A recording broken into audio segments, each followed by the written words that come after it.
Muy buenas tardes, con el saludo de siempre, cariño y estima para todos los amigos que nos escuchen el día de hoy en tu programa La Contra, como todos los lunes a partir de las 6 de la tarde a través de 105.5 FM. Ya sabes, en producción mi querido amigo Alejandro Amaya, a quien le mando un caluroso saludo, en controles el buen Emilio, gracias Emilio, y el día de hoy vamos a iniciar, como todos ustedes lo saben, con lo que es nuestra editorial, que en esta ocasión lleva el título de Maciosare. Todo comenzó con una noticia en donde una venezolana, para no variar, se enojó con un chico porque cometía el pecado de pasar con su bicicleta enfrente de su negocio, a la que sudamericana, llamada en ese entonces Lady Banquetas, se molestaba y arremetía en forma grosera con el vecino. Esta actitud ha sido la que ha sido mostrada, una actitud déspota, grosera y discriminatoria de algunos extranjeros en las últimas semanas, y que han destacado en las redes sociales y en las noticias, mostrando así o volcando su complejo de inferioridad hacia algunos compatriotas y lo peor, que es dentro de nuestro territorio nacional. Ese mismo territorio que, salvaguardado por la Constitución en la Ley General de Bienes Nacionales en su artículo 8, no permite la privatización ni acordonamiento de playas, pues son de todos los mexicanos, quien con sangre, sudor y lágrimas así lo defendieron los valientes revolucionarios y lo confirmaron los estoicos constituyentes. Es por ello que es momento de recordar que si algún extranjero humilla, lastima, discrimina a un mexicano en territorio nacional, se puede aplicar el artículo 33 de la Constitución Política de los Estados Unidos Mexicanos y solicitar su expulsión, obviamente, a través de una previa audiencia. Pero para ello las autoridades encabezadas por la Secretaría de Gobernación darán curso a la controversia planteada y, si es procedente, al extranjero que haya cometido el agravio en contra de uno o varios connacionales podrá ser expulsado del país. Por ello, aquellos peninsulares que construyen obstruyendo el paso a las playas, los americanos que denostan nuestro idioma en las alcaldías de la Ciudad de México, los europeos que gritan que callen y agreden a los músicos mexicanos que solo quieren llevar el sustento a su casa, los sudamericanos que no valoran la hospitalidad, y para todos aquellos que atenten contra cualquier mexicano, su historia, su tradición, su cultura y sobre todo sus leyes, les recordamos que maciosar un extraño enemigo, profanar con su planta tu suelo, pienso patria querida, que un soldado en cada hijo te dio. Muchas gracias. Es así como comenzamos con nuestro programa del día de hoy, y para mí es muy grato, estoy muy a gusto, estoy muy feliz, porque el día de hoy tengo la grata compañía, un visitante distinguido, que es el doctor Arcadio Benito Gutiérrez, que es un gran amigo, un destacadísimo docente, alguien quien en materia de educación, lo puedo decir, es un doctor en la materia. Y querido doctor, muchas gracias por aceptar esta invitación y seas bienvenido a tu programa. No, pues muchas gracias a ti, muchas gracias a ustedes. En realidad, pues es mucho adorno que has colocado a mi persona, te lo agradezco, pero bueno, pues estamos a la orden, con el gusto de participar aquí con ustedes. Encantado. El día de hoy vamos a tocar el tema, ya que el próximo jueves es el Día del Maestro. El día de hoy vamos a tocar el tema de los retos y perspectivas que afronta el maestro en el México de hoy. Y para eso, mi querido doctor, cuéntanos de ti. ¿Dónde naciste? ¿Cuándo naciste? No nos digas el año, pero ¿cuál es tu formación de educación? Platícanos algo de ti. Yo nací en el siglo pasado y en el milenio pasado también. Soy mexiquense, soy de Temascalcingo, Estado de México. Es un pueblo que está al norte del Estado de México. Ya son mis padres. Pero prácticamente decir que soy de Temascalcingo es un decir, porque yo llegué aquí a los 6 años a Coacalco, o sea que toda mi vida ha sido aquí en Coacalco. Estudié, no el preescolar, porque en ese tiempo no había preescolar, pero sí desde la primaria. Entonces, todos mis estudios los hice en Coacalco, viví en Coacalco, estudié desde la primaria hasta la normal, que era la única escuela que había para estudiar una carrera en Coacalco. Conocí a mi esposa en Coacalco, nos hicimos novios en la normal, porque ahí coincidimos en la normal, y hicimos nuestra familia en Coacalco y seguimos en Coacalco, y ahí vamos a estar. Yo no tengo ganas de irme de Coacalco. Es un lugar muy tranquilo, muy bonito para vivir, claro, ya no como antes, pero aún así creo que estoy feliz con vivir en Coacalco. Soy mexiquense, soy temascalcingo, Tengo 63 años, estoy jubilado, tengo un año, precisamente este 15 de mayo del maestro, cumplo un año de jubilado y estamos pues prácticamente celebrando un año de haber cumplido una carrera exitosa.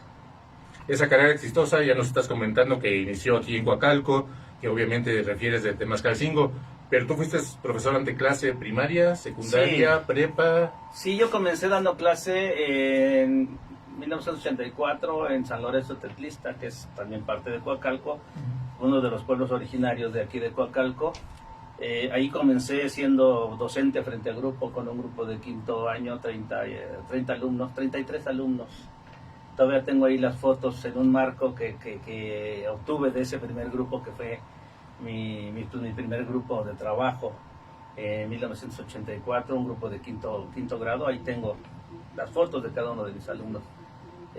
Milagros, Patricia, Odines, todavía me acuerdo de algunos de ellos, de sus nombres, incluso hasta sus apellidos, pero pues porque es un momento histórico, es algo que marca tu vida, ¿no? Tu primer encuentro con tus primeros alumnos. Y ahí me hice director en esta escuela, en la Leona Vicario. Trabajé también en la iniciativa privada en el Colegio Montessori, que está en Villa de las Flores, aquí en Villa de las Flores. Ahí trabajé 7 años como docente. Yo comencé ahí en el Montessori dando clases de música, pero después ya como yo tenía carrera de maestro, pues me dieron un grupo para atender y yo encantado lo atendí. Entonces empecé a trabajar doble turno desde temprano, o sea, al segundo año de haber egresado a la normal, doble turno. Me hice director en la Leona Vicario. Después por ahí del 92 conseguí una doble plaza en Potrero La Laguna, en la escuela primaria Francisco González Bocanegra, una escuela nuevecita. Nos la entregaron nuevecita, pero sin mobiliario, sin nada, el puro cascarón. Entonces ahí ya docente ahí, y después me hice director de otra escuela nueva en Gran Cascor. Trabajé también en otros municipios, en Cuautitlán Izcalli, allá para... Sí, Cuautitlán y Cuautitlán Izcalli fueron los lugares donde también estuve en varias escuelas como director, hasta que en el 2008 más o menos me hice supervisor y me jubilé como supervisor. Estuve trabajando 16 años, muy tranquilo, muy a gusto, muy feliz en la zona P063, donde hice muchos amigos, compañeros, y todavía los recuerdo con mucho cariño. Pero ahí culminé mi carrera como supervisor escolar. También fui funcionario público en algún momento en el ayuntamiento, estuve en la subdirección de política educativa, ahí haciendo algunos proyectos para las escuelas. También he estado trabajando en universidades privadas, dando algunas cátedras. Y bueno, pues esa es brevemente mi historia. Como Tu hoja de vida.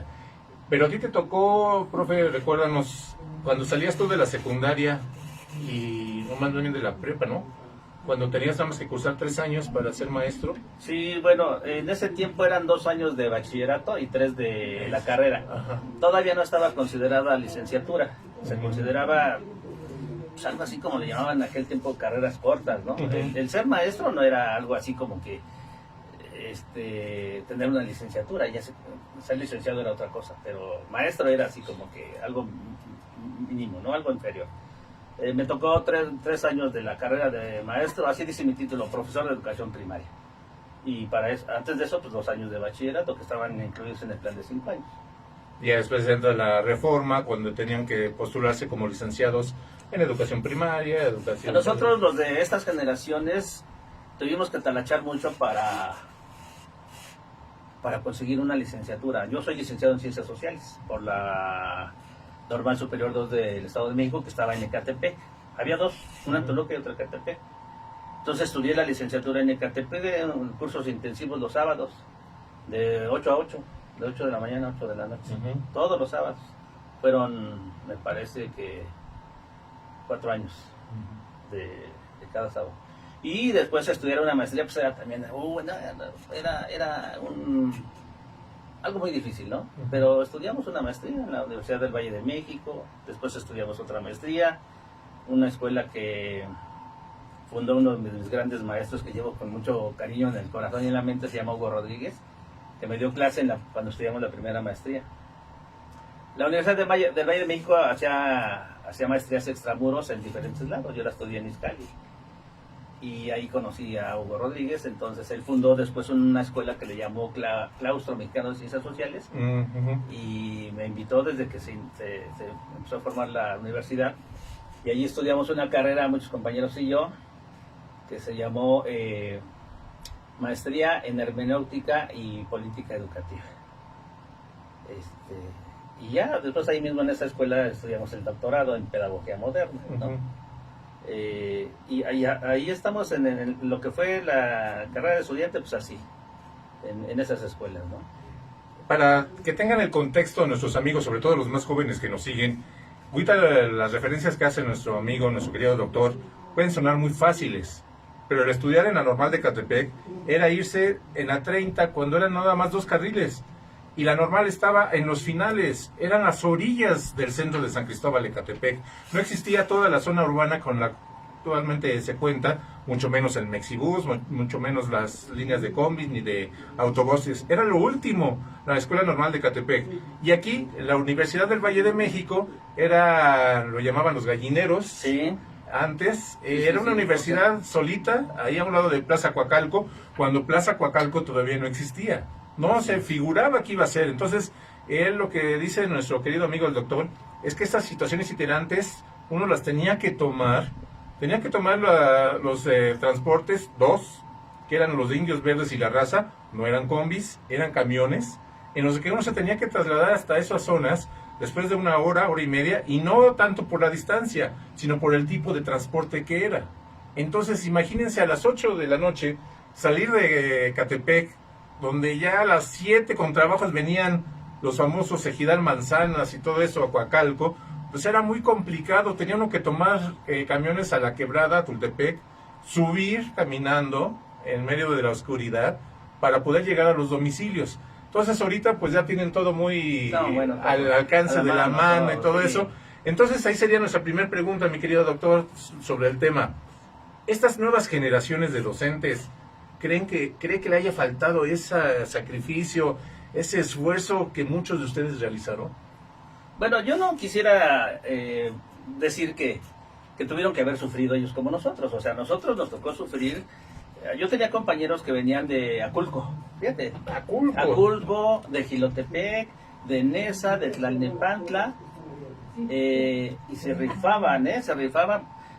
Yo no diría que las nuevas generaciones, para entender o valorar el trabajo, el fenómeno educativo, tendrían que haber sufrido como nosotros. No, qué bueno que ellos no sufrieron como nosotros, eso es una gran ventaja. A nosotros nos tocó el contexto, fueron las circunstancias que tuvimos que enfrentar y las enfrentamos con éxito, creo. Pero pues yo digo que las generaciones de hoy tienen otras ventajas que nosotros no tuvimos, y pues eso lo deben de capitalizar de una buena forma para su práctica educativa, ¿no?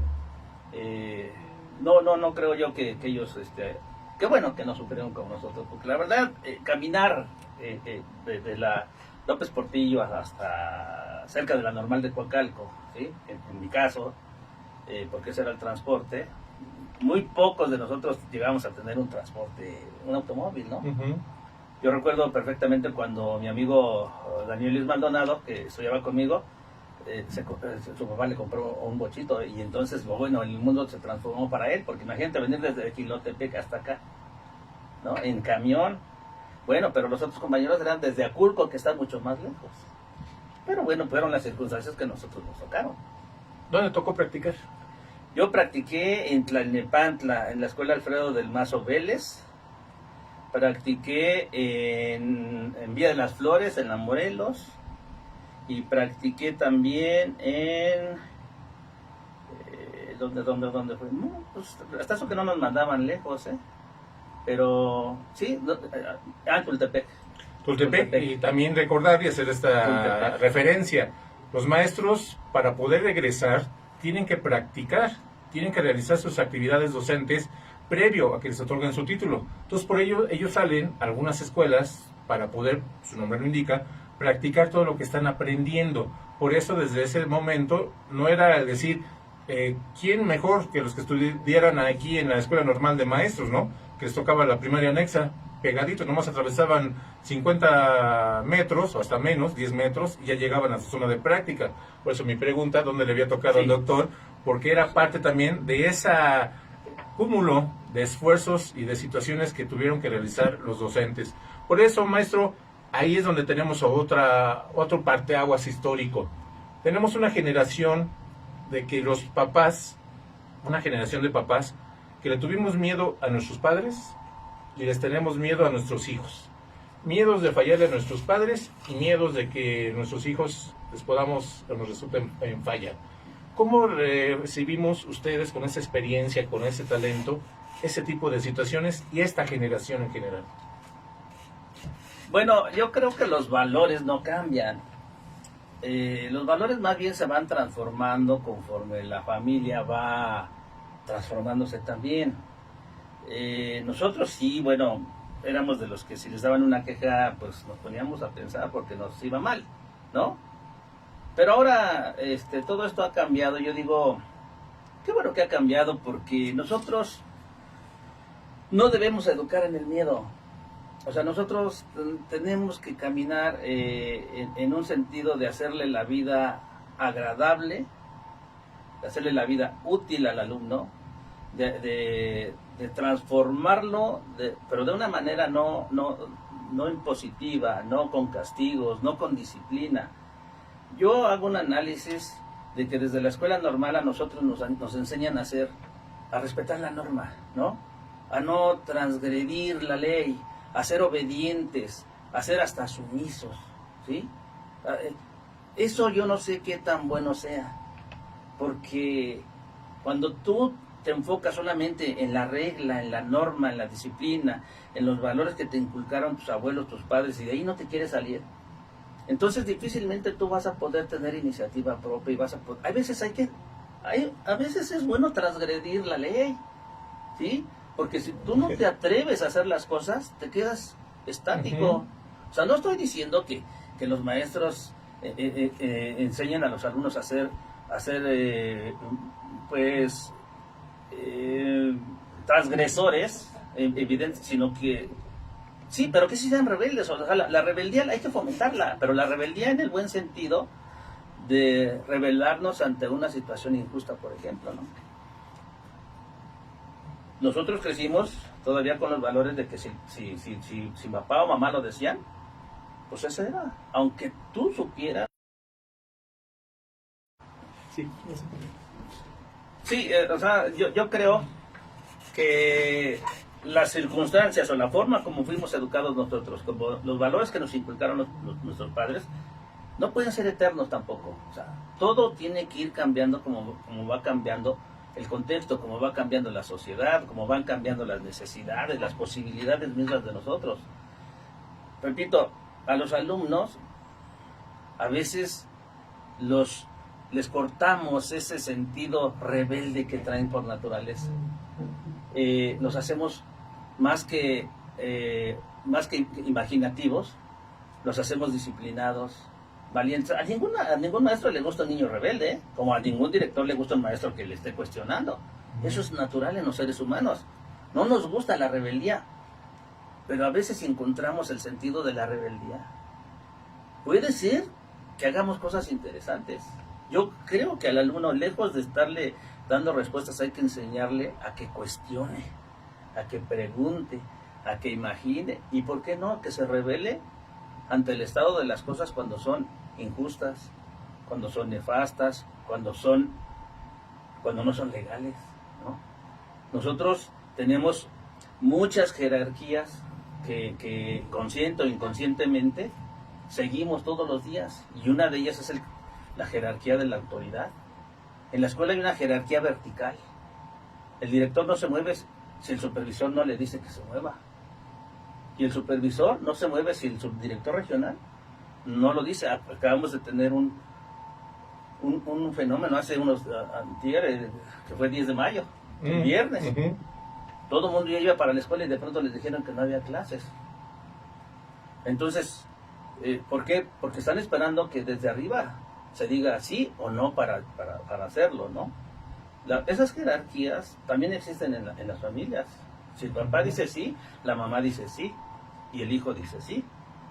Entonces, hay que cuestionar estas jerarquías, no solamente de autoridad, hay jerarquías de todos tipos, epistémicas, de género, sexuales, de todo tipo, ¿no? Entonces yo digo, no es que nuestras familias hayan sido mejor que las de hoy. Yo creo que hoy nos estamos enfrentando a un rompimiento de paradigmas que a lo mejor a nosotros los adultos de esos tiempos nos está causando cierto conflicto. Y en ese sentido, su programa, mi querido doctor, es precisamente la contra, una vista jurídica del quehacer cotidiano. Y es ahí donde entra precisamente lo que usted refiere. Un paradigma que muchos lo atribuyen a una pérdida de valores y que muchas veces los señores padres de familia dicen, tú maestro, aquí está mi hijo, regrésamelo, yo me limpio las manos, me lo regresas educado, no instruido, me lo regresas con los conocimientos y me lo regresas sano y salvo. Sí, esa pirámide axiológica que manejamos todos los seres humanos es diferente en todos. Lo que para ti es bueno, para mí no va a ser tan bueno. O sea, si nosotros hacemos nuestra pirámide de valores, muy probablemente yo ponga en la punta de la pirámide a Dios, pero tú tal vez ni lo pongas, ¿no? Dependiendo de tus creencias. Tal vez para ti sea mejor, o sea, la familia como base en la parte de abajo, pero yo puedo poner tal vez el dinero, porque es la estabilidad económica. Y si tú tienes estabilidad económica, pues tienes estabilidad en muchas esferas de tu vida. Entonces, esa pirámide de valores que no manejamos igual es lo que crea conflicto entre nosotros con los maestros. Nosotros tenemos un programa que seguir y el programa de estudio establece ciertos principios y valores, trae una carga deontológica. Y nosotros los maestros tenemos que seguir ese programa, pero al mismo tiempo tenemos que ser creativos para que no leamos el programa a pie juntillas o apliquemos el programa a pie juntillas, sino que también nosotros también queremos imponer nuestra carga de valores como maestros, inconsciente o conscientemente. Pero el padre de familia quiere poner también su carga de valores. Pero también el director quiere imponer una carga de valores hacia toda la escuela, ¿no? Y esto se va ampliando de una manera concéntrica hacia el exterior. Entonces, establecer ciertos valores como únicos y válidos para todos es peligroso. Creo que aquí debe de haber una situación de aceptabilidad, de apertura, nosotros, los programas educativos todo el tiempo han pretendido la inclusión, la colaboración, la alteridad, la diversidad. El problema con las escuelas o con los maestros a veces es que nosotros tratamos de hacer igual lo que es diferente. O sea, qué bonito, ¿eh? Sí, tratamos de hacer igual lo que es diferente. O sea, los alumnos son diferentes, todos son diferentes, pero el programa es único para todos. Caemos en rituales y prácticas escolares a veces sin sentido. Yo platicaba cuando trabajaba con mis maestros y les decía, dígame usted, ¿cuál es el sentido de hacer un concurso de escoltas, por ejemplo? Una escolta es un ejemplo muy práctico para que tú demuestres cómo discriminas a los alumnos. Primero, porque si tú escoges a los altos, estás discriminando a los bajitos. Dice, bueno, pues entonces hagamos una de chaparritos y entonces dejas fuera a los altos. Dice, bueno, no, hagamos una de gordos y los flacos los dejas fuera. Pues hagamos una combinada, gordos, flacos, y dices, bueno, es que no hay homogeneidad. Y una escolta debe de verse parejita, por la estética, que la presencia. Yo muchas veces hice escoltas y concursaba con mi escolta. Y escogíamos a las alumnas más bonitas, las más altas, las más esbeltas, porque era una imagen, era seguir un patrón, una jerarquía estética, ¿no? Que ni siquiera teníamos conciencia de eso. Entonces digo, ¿y por qué ese niño que cojea no lo pones en la escolta? No, pues es porque está cojo. Pero lo discrimina porque no es su culpa que esté cojo, ¿no? Eso es discriminación, es exclusión. El que tú pongas a un alumno en el periódico mural como el alumno del año, lo que hacen en las tiendas departamentales, ponen ahí una foto, el empleado del mes, el vendedor del mes, ¿no? Y nosotros ponemos al niño que ganó 10, lo ponemos en el periódico mural como el alumno del mes. Pues sí, pero ¿y los demás qué? O sea, estás enfocando y estás clasificando. Somos excluyentes en muchos sentidos.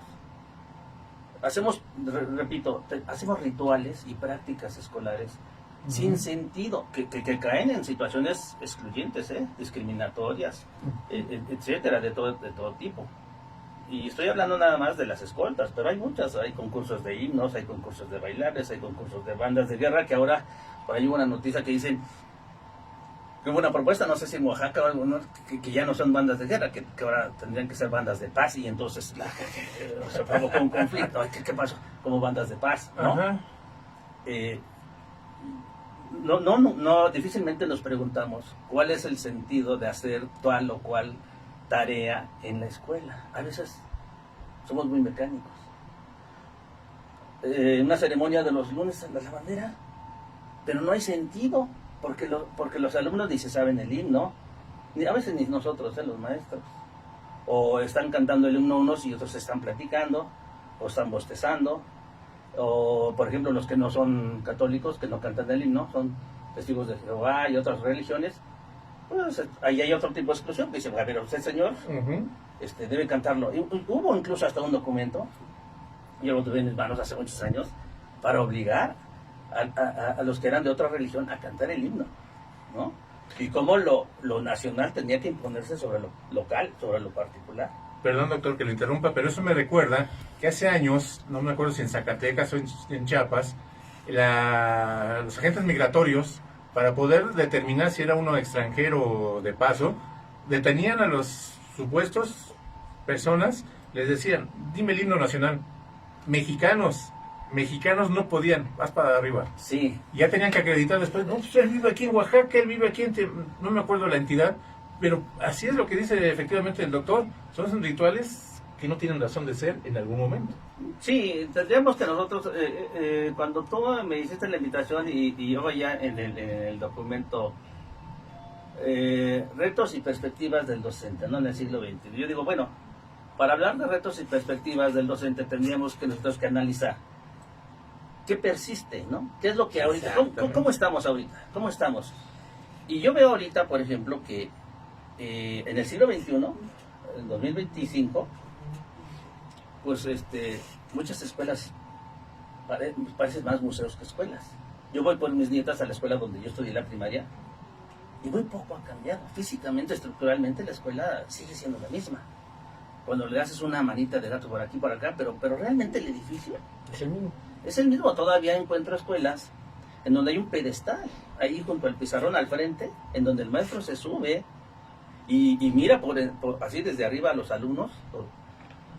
Ese tipo de construcciones perdura. Las bancas no se diga, son bancas de tres tiras de madera donde el alumno tiene que soportar sentado 5 horas.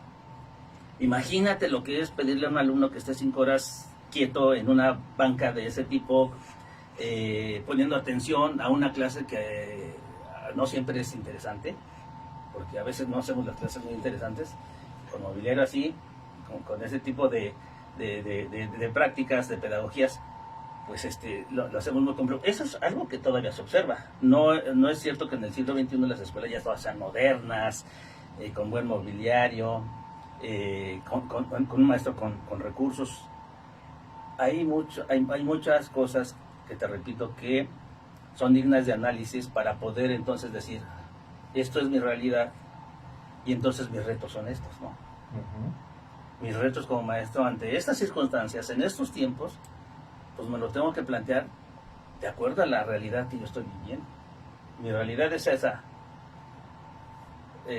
carga administrativa. Digo, tú algunas veces diste clases, pero en escuelas privadas no es lo mismo que en las escuelas públicas, en donde, fíjate, en la época todavía de Vicente Fox, había 87, más o menos 86 documentos de formatos que debía de elaborar el director. Fíjate. 86. Ajá. Sí, eran 86, 88, no recuerdo. Pero llegó en ese tiempo a la subsecretaría, ni siquiera a la secretaría, a la subsecretaría de Educación, una maestra que se llamaba Alba Martínez Olive, y dijo, lo vamos a reducir a 24. Bueno, al poco tiempo la maestra se fue, o sea. Entonces, carga administrativa. Hoy ya no es tanto, pero había entonces sobrecarga de alumnos, ¿no? Los contenidos de un programa son excesivos. O sea, no los alcanzas a ver en todo el año. La carga burocrática, la carga académica, las circunstancias en las que trabaja el maestro. Y bueno, tocamos un tema que es muy espinoso, pero que es real y no se puede dejar de tocar. Pues el salario de los maestros tampoco es así como que para, ¿no?, deslumbrar a cualquiera. ¿Sí? Los estímulos que se plantean con los programas, carrera docente, programa horizontal, carrera magisterial y todos los que ha habido, han sido paliativos. Son zanahorias con las que se persigue para que corran todos los conejos tras de ella y nadie lo va a alcanzar más que uno. Pero son paliativos, que no son para todos. Y no podían alcanzarlos todos, aunque por muy bien que se prepararan, ¿no? Pero pues nada más es un premio. Es ahí donde yo quiero llegar, exactamente, esa perspectiva. Ustedes, madres de familia, jefes de familia, ¿creen que entregar a los alumnos, creen que, no sé, el mayor logro de la educación en los últimos 6 años es cambiar la comida chatarra y poder ser digitales? No es cierto. Aquí está la realidad de alguien, de un doctor en la materia, que supo, sabe y sabrá qué es lo que estamos enfrentando y hacia dónde nos vamos a enfrentar. Porque es esa la palabra, nos vamos a enfrentar. Bueno, yo muchas veces observé esto y lo comenté en muchos foros. Los maestros, en muchas ocasiones, somos la única alternativa que tiene el alumno, porque hay alumnos abandonados por sus propias familias. Si el alumno no lleva el material que pidió la maestra, no es culpa de él. Si el alumno no llega tarde, tampoco es culpa de él. Si el alumno no hizo la tarea, tampoco es culpa de él. Si el alumno tiene un problema cognitivo, fisiológico, tampoco es su culpa. ¿Sí?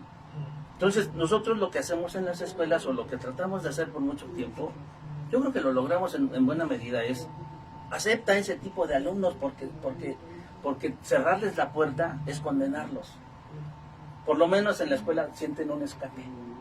Hay alumnos que no quieren estar en sus casas, porque son maltratados, porque son violentados, porque son ignorados, porque son rechazados. Nosotros vemos en el magisterio, nos damos cuenta, son casos terribles que se dan de niños que los dejan encerrados en sus casas. O que se van solitos, desde el primer año van solitos y regresan sin que nadie los vigile. Y cuando tienen alguna problemática, pues el maestro, si los rechaza, si los ignora, si los excluye, pues ese alumno termina siendo condenado. Entonces nosotros, creo que ahí es donde entra nuestra función humana, de un magisterio, en ese sentido humano, de decir, ok, pues no tienes alternativa, pues yo te voy a brindar lo poco que pueda, ¿no? Y creo que podemos hacer mucho por esos alumnos, pero tenemos que ponernos la camiseta también, porque no es fácil, O sea, comprarle zapatos o comprarle alimento a un alumno, a un niño que pues, no es tu hijo, que no es de tu familia, también puedes decir, bueno, ¿yo por qué? Tampoco me toca, y sí, no te toca. Pero al alumno, cuando se está ahogando, tienes que lanzarle un salvavidas. Y a lo mejor tú me puedes decir, ese alumno es bien sonso, no agarró el salvavidas, y le lanzas una tabla y tampoco la pesca, y le lanzas todo y no lo pesca. Entonces, pues tú tienes que lanzarte y repescarlo o pescarlo al alumno, ¿no? Cuando hacemos eso, tu mirada sobre la educación cambia, porque no es enseñar letras ni cuentas, ni que memorice. O sea, un alumno no te va a recordar porque le enseñaste historia, porque le enseñaste la raíz cuadrada, no te va a enseñar por eso, te va a recordar por algo que le dijiste o por algo que hiciste por él. ¿Y qué pasa cuando después de que me aventé, lo saqué a flote, lo encaminé, ciertos sectores de la población, de la sociedad dicen, es tu trabajo, profe? Sí, nosotros no tenemos que estar trabajando para para que alguien nos agradezca por haberlo hecho. Creo que con los primeros que nos tenemos que sentir bien es con nosotros mismos y sobre todo con esa persona a la que tú pescaste.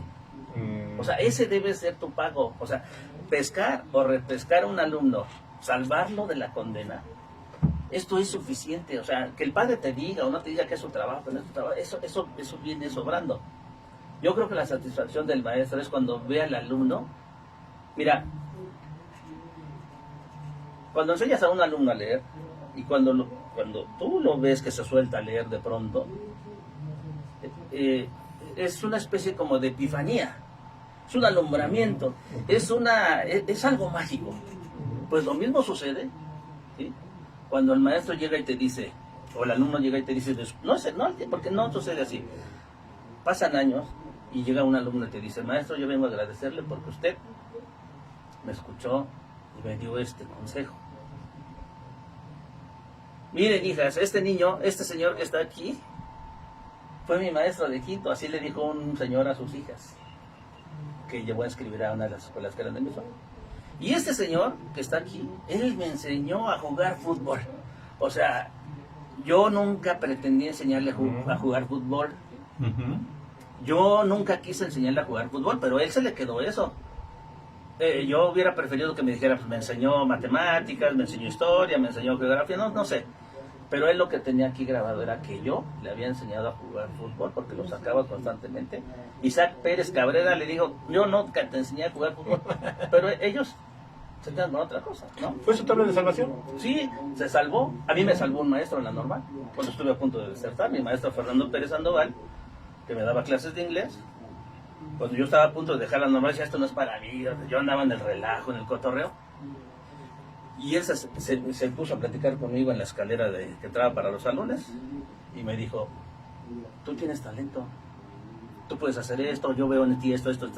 Y me conectó. Y me hizo reflexionar y recorrer la cinta y entonces decidí, no, creo que sí la estoy regando, ¿no? Pero yo no recuerdo sus clases de inglés. Esos son los profesores, yo sé que ustedes de ellos, en donde esos maestros que nos dijeron, la respuesta está en ti, no la busques ni allá, ni enfrente, ni arriba, ni abajo, está en ti, búscala en ti y ahí va a estar la respuesta a los logros, a los desarrollos, a los esfuerzos, a las consolidaciones. Yo tengo muchos maestros que agradecer en lo propio y yo sé que el doctor Benito, si me lo permite, es de ellos, por eso, si lo vamos a decir. Claudia, saludos. Dulce María Ramos, doctora Benito, saludos. Dulce María Ramos igual. María Isabel Rojas Pichardo, saludos. Ana Rojo, saludos. Sonia Ampudia, saludos. Mario Arturo, saludos igual a los dos. Dulce María Ramos, saludos. Lorena Fernández, saludos. Marisa Necham, saludos, doctor. Salva Chamorro, saludos. Eivi Melgoza, y tengo que decirlo, es el programa que más comentarios ha tenido. Sí. Yo no me queda claro que es por nuestro invitado de honor. ¿Por qué es eso? Yo les quiero pedir y hacer un esfuerzo y una invitación muy cordial. El jueves no hay clases, el viernes ya está dado, si no me equivoco. Yo creo que sí. Hasta donde me dijeron, ya está dado. Hombro, creo que sí. Y si no, pues ahí me avisan después. Y si no, lo autorizamos desde aquí. Y si no, ahorita lo autorizamos y a las pruebas Está me remito. autorizado. Bueno. Entonces, en ese orden de ideas, el miércoles, denle un abrazo a su profesor. Denle un gracias, nada más. Como se dan cuenta, los maestros no piden más. No son chantajistas. No son gente que busca una moneda de cambio. Lo que ellos buscan es simple y sencillamente formar, forjar y crear. Así lo dice el eslogan de la normal. Y me hice maestro, que es hacerme creador. Maestro, doctor, ¿qué nos depara para la educación en el futuro? Bueno, yo creería que los maestros hoy en día tienen un gran reto, ¿no? Por ejemplo, vislumbro esto de las neurociencias y lo de la inteligencia artificial como algo que está implicado en todos los aspectos de nuestra vida. Entonces, si el maestro se queda rezagado en cuanto a la utilización y la aplicación de la neurociencia y de la inteligencia artificial, se va a volver obsoleto. O sea, hay muchos retos, pero esto es uno de ellos, es importantísimo. Hoy en día tú hablas con la inteligencia artificial, el chat GTP te puede hacer un plan de clase y te puede hacer la presentación en cuestión de minutos. O sea, tú dices, yo tengo una clase para mañana y es sobre la parte circulatorio, ¿no? Y entonces tú hablas con chat GTP o cualquier otra inteligencia artificial y le dices que te prepare un discurso y luego dices, ahora prepárame la presentación y ahora prepáramela en inglés y ahora prepáramela en francés y te la hace. Pero aquí el asunto está en que si tú no domines el conocimiento, cuando vengan los cuestionamientos por parte de las personas con las que estás al frente, ahí es donde vas a ver la situación muy difícil. Y esto es una realidad. Hoy las plataformas que vemos en nuestras casas a través del celular, de la televisión, el Netflix, el Prime, hoy compramos todo a través de plataformas. El teléfono sabe lo que a mí me gusta, sabe qué películas me gustan, sabe qué película voy a escoger si voy al cine, sabe hasta qué platillo voy a pedir. O sea, la neurociencia va aplicada a todos los aspectos de la vida. Hay neuropolítica, neurodidáctica, neuroeconomía, ahí en todo está metido la inteligencia artificial. Entonces, subirse al carro de la tecnología, ese es un reto que tienen los maestros, pero el reto mayor es cómo trabajar con esas tecnologías sin que tú dejes de ser tú. Porque en un momento dado yo no voy a saber, en el momento que yo lea un documento, si este documento eres tú o es la inteligencia artificial, ¿no?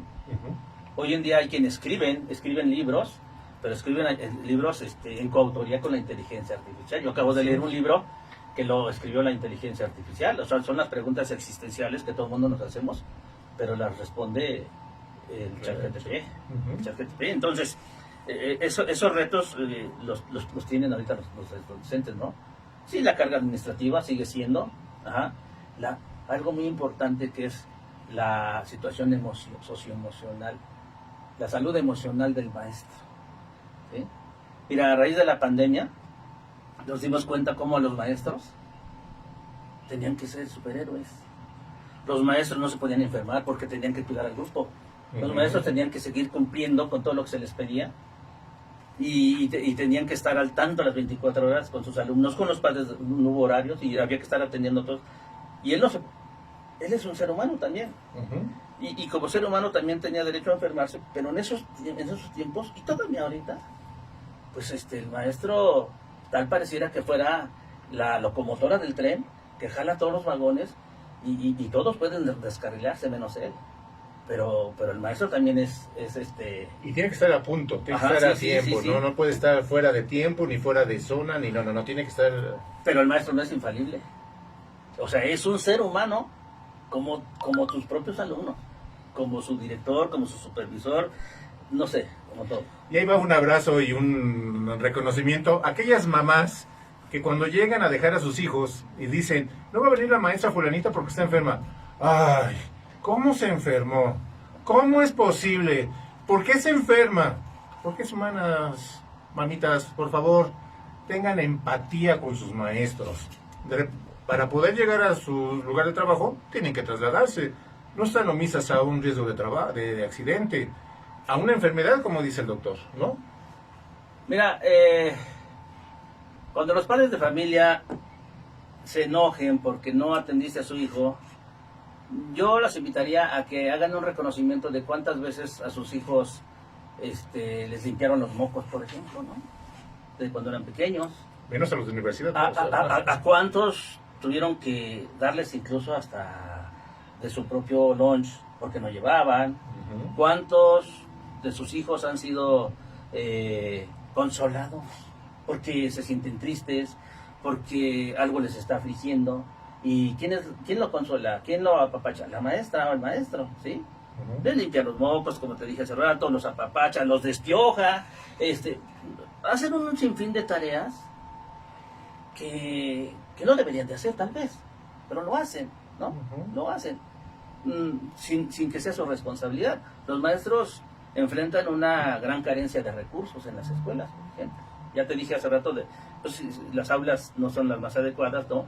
Pero los recursos tampoco son suficientes. La capacitación que se requiere para los maestros, yo observé durante casi 40 años que viví como maestro, que las capacitaciones que recibimos los maestros no siempre son en forma sistemática y adecuada.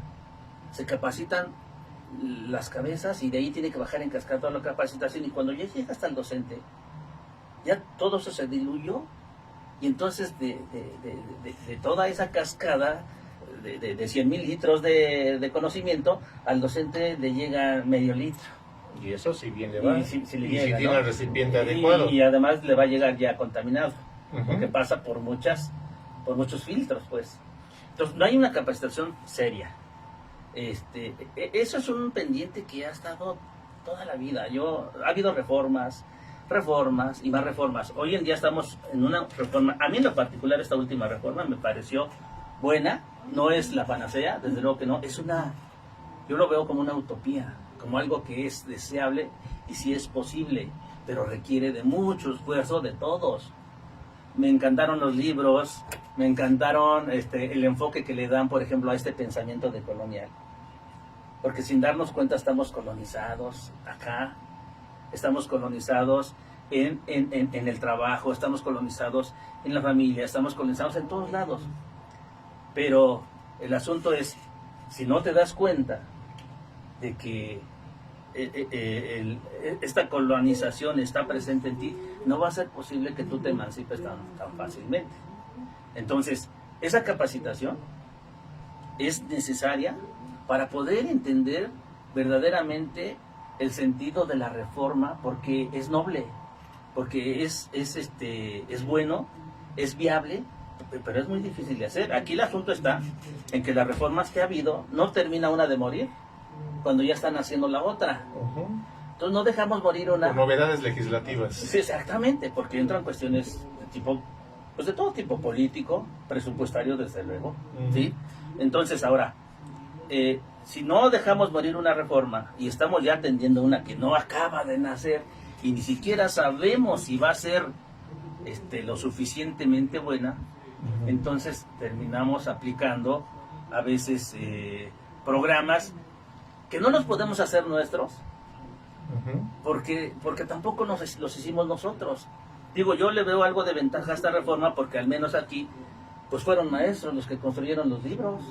Sí, hubo foros, o sea, no estoy hablando de que sea la panacea esta reforma y que ahora sí, no, en la educación ninguna reforma va a llegar para quedarse. ¿Por qué?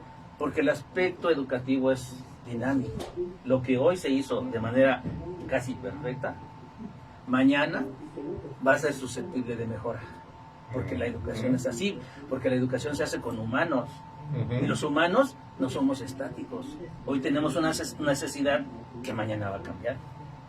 Y que tiene que reforzar la visión como sociedad, a final de cuentas, y que tenemos que ir todos de la mano, maestros, alumnos, padres de familia, pero sobre todo, como usted lo maneja atinadamente, hacia el frente, el poder generar éxitos a corto, mediano y largo plazo. Sí tendría que ser a corto, mediano y largo plazo, pero lo que tendríamos que hacer efectivo es pasar del discurso a la práctica. O sea, todos podemos pensar que el alumno es lo más importante en la educación. Pero una cosa es que yo lo diga y otra cosa es que realmente me preocupe por él. ¿Sí? Muchas veces el discurso no concuerda con la práctica. Cuando nuestras autoridades, llámese educativas, políticas o cualquier tipo, toman como bandera el derecho a la educación de los alumnos, ¿sí?, para instrumentar cualquier política, en lo único que no están pensando es en los alumnos. Sucede, ¿sí? Paradójicamente, ¿no? Exactamente, Debe de ser sí. lo principal. O sea, tomar como bandera el derecho a la educación es como decir, qué importante es la lectura, ¿sí?, Ujú. que nos libera. Pero a ver, saca qué libro traes en tu portafolio. O sea, porque nosotros a veces hablamos de la lectura como algo que es importante, pero que no todos hacen, ¿no? Pues igual del derecho a la educación. Ujú. Entonces hay educación pues, de muchos tipos, ¿no? escuelas de diferentes clases, hay escuelas para pobres, escuelas para ricos, y los que no debiera de ser, pero existen Ajá. esos referentes, ¿no? Así es, ¿sí? Perfecto, mi querido doctor. Entonces, en ese sentido, hay un cúmulo de situaciones, hay un cúmulo de propuestas, de perspectivas todavía que no nos alcanzaría para un programa, nos alcanzarían para 5 o 6 programas con la grata compañía del doctor. Entonces, ustedes ya vieron la referencia, la generalidad, hacia dónde vamos en este primer momento. ¿Qué le gustaría decirle a usted, ya con toda esa experiencia docta, a los maestros en este su día? Bueno, yo primero felicito a todos aquellos que abrazaron la educación, la tarea de educar, de formar a personas, de formar ciudadanos, porque esta es una tarea, yo digo, que de las más complejas y de las más interesantes. A mí, por fortuna, me tocó ser maestro y yo creo que no me arrepiento de haber sido, porque el ser maestro tiene una gran responsabilidad, es una gran responsabilidad y es una carga tan extensa, un compromiso social. Si tú abrazaste la educación, la carrera de maestro para tener una chamba segura, ¿sí? Para tener un sueldo seguro, no vas por buen camino, no vas por buen camino. Yo creo que... Déjenme decirles que... Sí, yo creo que no vas por buen camino porque el ser maestro no es llegar a llenar un pizarrón con cuentas o con enunciados o estar revisando, poniendo taches y palomas en los cuadernos. O sea, lo más difícil de ser maestro no lo aprendes en los libros, no te lo enseña la norma, te lo enseña la vida misma. Es como estudiar filosofía. Tú no vas a aprender filosofía con Platón ni con Aristóteles, tú vas a aprender filosofía en el parque, en la plaza, con tu pareja. ¿Cómo superas una ruptura amorosa? ¿Cómo le haces, no? ¿Cómo decides tú si es bueno o no es bueno robar? ¿Cómo decides tú, sí, si estando en la plaza observas una conducta que a ti no te parece y tratas de hacer algo por eso, ¿no? La educación está en la vida, la filosofía está en la vida. Entonces yo diría, la educación como tarea de formar ciudadanos muy parecidos a mí, pero muy diferentes, es de lo más extraordinario, de lo más difícil, pero también de una responsabilidad que no tuvieran otras profesiones. Por eso tendríamos que mirar con mucho cuidado, con mucho detenimiento. Para ser maestro yo tengo que preguntarme qué tanto yo deseo hacer por mi prójimo, porque al final de cuentas educar en el fondo es un verdadero acto de amor al prójimo, porque tú lo salvas de su circunstancia. Eso es lo que tiene que ver con el maestro, no nada más tener un cafete aquí de que soy el doctor Arcadio y a mí díganme doctor. El doctorado es una actitud, igual que una licenciatura, una maestría. No es un documento que se cuelgue, pues no, ahí tú tienes un cartón y ahí dice que eres doctor, pero pues pero realmente que va a decidir qué tipo de persona es la actitud con la que caminas por la vida y con tus semejantes. Eso es realmente, y si tú tienes un compromiso contigo y lo aplicas para, repito, salvar de su circunstancia al alumno que te tocó, pues entonces puedes ser un buen maestro, ¿no? No necesitas tener doctorados, es tener una buena actitud. Marcas la diferencia. Una actitud. Sí, sí, exactamente. Todos los alumnos que escriben hacia sus maestros, tú observa cuando los niños terminan un ciclo escolar y le escriben a su maestra y le dicen cosas. No, casi nadie les dice, gracias por que la raíz cuadrada fulana tal, y yo la apliqué en tal lugar. No les dicen eso. Les dicen que les gustó cuando lo llevaron de paseo, que están agradecidas porque les ayudó con un problema, que están agradecidas porque los consoló en un momento que estaban tristes. No, o sea, le dicen de todo menos de que su materia haya sido algo que les benefició o no a ellos. Perfectísimo. Y pues para finalizar en esta interesante, grata y amena participación, nada más me resta decirles que su servidor, preparándome para este programa, revisé el artículo 3º constitucional, 19 y 20 de la misma Constitución Política, los lineamientos del Código Nacional de Procedimientos Penales, el Código Penal del Estado de México, y en ninguno encontré, y amén de otras instancias que también revisé, en ninguno reviste que el maestro debe de dejarse acusar, enjuiciar y sobre todo recibir un castigo sin haberse defendido previamente. El maestro, al igual que todos, es un ciudadano. Y si el maestro, algún sindicato no me lo defiende como debe de ser, el maestro es un ser humano con derechos y obligaciones emanadas de la Constitución y del Código Nacional de Procedimientos Penales. Y no es cierto eso de que solamente la voz del niño, la voz del alumno es la que vale. Tiene un derecho a una legítima defensa. Y si tú, maestro que me escuchas, si tú, maestra que me oyes, no te han atendido bien en tu sindicato, acércate con el Jurídico Jamaica, acércate aquí con nosotros y te vamos a orientar como debe de ser. Porque te repito, en ningún lado se establece que deben de aceptar. Por mi parte, yo les agradezco.